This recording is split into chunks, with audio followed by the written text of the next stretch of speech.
To another new video. আজ আমি তোমাদের সামনে কমপ্লেক্স থেকে কম্পাউন্ড কিভাবে করতে হয় ইফযুক্ত কমপ্লেক্স সেন্টেন্সকে সেই বিষয়ের ওপর আজকের তোমাদের সামনে ভিডিও আনলাম। অলরেডি আমি তোমাদেরকে এই টপিকের ওপর প্রচুর ভিডিও দিয়েছি, তোমরা প্রত্যেকে প্লেলিস্টে গিয়ে তোমরা ভিডিওগুলি দেখে নেবে। আশা করব সেই সমস্ত ভিডিওগুলি দেখার পর তোমাদের কোনো রকম কোনো সমস্যা হবে না সিম্পল কমপ্লেক্স কম্পাউন্ড করার ক্ষেত্রে। চলো আজকের ক্লাস শুরু করা যাক। আজ আমি তোমাদের সামনে যে দুটি বাক্য এনেছি, অর্থাৎ যে দুটি কমপ্লেক্স সেন্টেন্স এনেছি, সে দুটি কমপ্লেক্স সেন্টেন্সই কিন্তু ইফযুক্ত কমপ্লেক্স সেন্টেন্স। দেখো, প্রথম যে ইফযুক্ত কমপ্লেক্স সেন্টেন্স আছে এবং দ্বিতীয় যে ইফযুক্ত কমপ্লেক্স সেন্টেন্স আছে, সেই দুটি কমপ্লেক্স সেন্টেন্সের মধ্যে কিন্তু পার্থক্য আছে। দেখো, প্রথম যে কমপ্লেক্স সেন্টেন্স সেটি হলো if you work hard you will prosper in life. যদি তুমি কঠোর পরিশ্রম করো তাহলে তুমি জীবনে সাফল্য অর্জন করবে। তারপর যে কমপ্লেক্স সেন্টেন্সটি সেটি হলো if you do not respect others they will not respect you. যদি তুমি অন্যদের শ্রদ্ধা না করো তাহলে তারা তোমাকেও শ্রদ্ধা করবে না। দেখো, দুটো প্রশ্নের মধ্যে অর্থাৎ দুটো ইফযুক্ত কমপ্লেক্স সেন্টেন্সের মধ্যে কিন্তু প্রচুর পার্থক্য রয়েছে।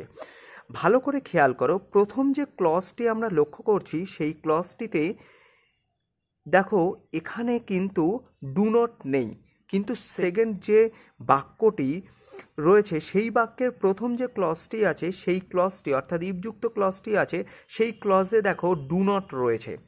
পার্থক্য কিন্তু এখানেই, এবং এই পার্থক্যই কিন্তু প্রশ্নের পার্থক্য তৈরি করে দেয়। দেখো, তাহলে আমরা যখন এই কমপ্লেক্স সেন্টেন্স দুটিকে কম্পাউন্ডে ট্রান্সফর্ম করব তখন আমাদের কিভাবে করতে হবে। দেখো, আমরা প্রত্যেকে জানি ইফযুক্ত কমপ্লেক্স সেন্টেন্সকে কম্পাউন্ড করতে গেলে আমাদেরকে প্রথমে ইফ এবং ইউ তুলে দিতে হবে। যদি ইফের পরে হি থাকে তাহলে অন্য ব্যাপার, আগের ক্লাসে তোমাদেরকে ভিডিও দিয়েছি অলরেডি। দেখো, তাহলে আমরা ইফ এবং ইউকে তুলে দেবো এবং ওয়ার্ক হার্ড লিখব এবং কমায়ের স্থানে আমরা অ্যান্ড বসাবো। যখন আমাদের ডু নট থাকবে না তখন আমরা অ্যান্ড বসাবো, যখন আমাদের ডু নট থাকবে তখন আমরা কমায়ের স্থানে অর বসাবো। ও তোমরা ক্লিয়ারলি ব্যাপারটি বুঝতে পারলে। তাহলে আমরা প্রথম যে বাক্যটি if you work hard comma you will prosper in life, এই বাক্যের প্রথম যে ইফ ইউ এই অংশটিকে আমরা লিখব না, আমরা প্রথমে শুরু করব ওয়ার্ক হার্ড, তারপর কমায়ের স্থানে আমরা লিখব অ্যান্ড, এবং তারপর সেকেন্ড যে ক্লজটি অর্থাৎ you will prosper in life আমরা লিখে দেব।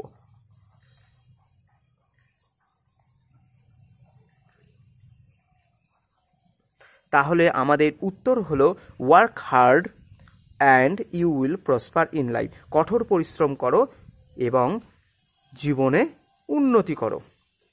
সেকেন্ড যে বাক্যটি সেই বাক্যটি হলো if you do not respect others they will not respect you. এখানে খেয়াল করো, প্রথম যে ক্লজটি আছে সেই ক্লজটিতে কিন্তু আমাদের ডু নট এর ব্যবহার আছে।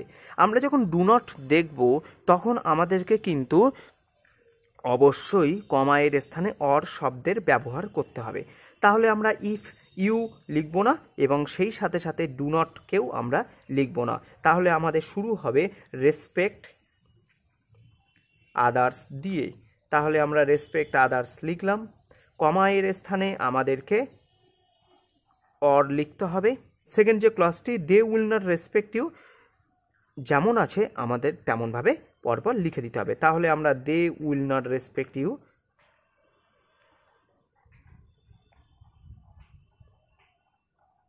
লিখলাম। দেখো, আশা করব এই যে দুটি কমপ্লেক্স সেন্টেন্স আমি তোমাদের সামনে তুলে ধরলাম ইফযুক্ত অর্থাৎ ইফ দিয়ে শুরু, এবং একটা সেন্টেন্সে আমাদের ডু নট আছে, আরেকটি সেন্টেন্সে আমাদের ডু নট নেই। এই যে ব্যাপারটি, এই ব্যাপারটি তোমাদের একটি ভিডিওতেই আমি সম্পূর্ণভাবে ক্লিয়ার করে দিলাম। দেখো, আমাদের সেকেন্ড যে প্রশ্নের সেই প্রশ্নের উত্তর হলো respect others or they will not respect you.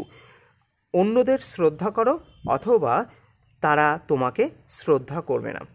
আশা করব আজকের এই ভিডিও থেকে তোমরা প্রত্যেকে ইফযুক্ত যে কমপ্লেক্স সেন্টেন্স, ইফযুক্ত কমপ্লেক্স সেন্টেন্সের যে ডিফারেন্স দুটি ছিল সেই ডিফারেন্স দুটি বুঝতে পারলে। আজকের ক্লাস এই পর্যন্ত।